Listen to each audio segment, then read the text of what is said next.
ভয়ে তারা দুজন দেখল জলের মধ্যে হঠাৎ অসংখ্য ঘাস এক জায়গায় জড়ো হয়ে একটি বিশাল রাক্ষসের রূপ নিচ্ছে। পরের মুহূর্তেই রাক্ষসটি তাদের ওপর হামলা করে দিল। ছেলেটির চোখ যখন খুলল সে নিজেকে সমুদ্রের তীরে পেল, কিন্তু আশেপাশে রাজকুমারীর কোনো চিহ্ন ছিল না, শুধু তাদের ফেলে যাওয়া ছুরিটি পড়েছিল। সে ভাবল হয়তো রাজকুমারী আর বেঁচে নেই। তখন তার নজর গেল সেই পাহাড়ের দিকে, যেটি খুঁজতেই রানী এখানে এসেছিলেন। পাহাড়ে উঠে সে একটি বিশাল প্রাসাদ দেখল। ধীরে ভেতরে ঢুকতেই বুঝল প্রাসাদটি এখন পুরোপুরি ধ্বংসাবশেষ। মনে হচ্ছিল যেন হাজার বছর ধরে এভাবেই পড়ে আছে। সিংহাসনের সামনে সে রাজাকে দেখল, যিনি কঙ্কালে পরিণত হয়ে গেছেন। রাজার হাতে ছিল একটি পাথরের গোলক। ছেলেটি ভাবল এটা নিশ্চয়ই কোনো দরকারি জিনিস, তাই সে গোলকটি ব্যাগে রাখলো। তখনই তার চোখে পড়ল এক গোপন গুহা। সে মনে করলো হয়তো এখানেই অমৃতের ঝর্ণাটি আছে। সাবধানে নিচে নামতেই সে দেখল সামনে একটি উজ্জ্বল পাথর থেকে টপ টপ করে জল পড়ছে। সেই ফোঁটাগুলো নিচে পদ্ম ফুলের মতো দেখতে একটি পাত্রে জমা হচ্ছে। চারপাশে ছড়িয়ে আছে অনেক মুদ্রা। সে বুঝলো এটাই অমৃতের ঝর্ণা। ঠিক তখনই পেছন থেকে মানুষের আওয়াজ শোনা গেল। একদল জলদস্যুও এখানে পৌঁছে গেছে। ছেলেটির জন্য স্বস্তির বিষয় ছিল রাজকুমারী মারা যাননি, জলদস্যুরাই তাকে বাঁচিয়েছিল। এটা দেখে তারা দুজন একে অপরকে জড়িয়ে ধরল। মহিলা জলদস্যুটি দ্রুত অমৃতের কাছে গেল এবং তাড়াতাড়ি অমৃত জল পান করল। মুহূর্তের মধ্যেই তার শরীরে শক্তি ফিরে এলো এবং সে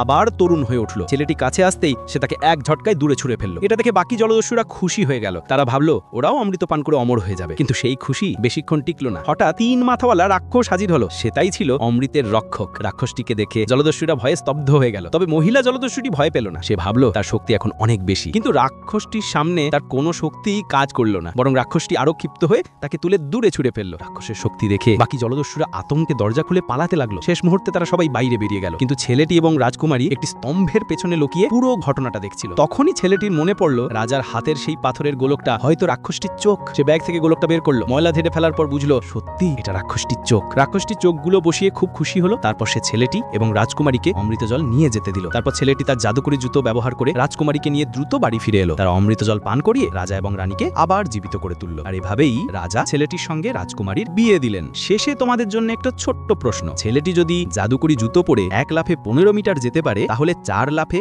সে মোট কত মিটার যাবে? কমেন্টে উত্তর লিখে দিও।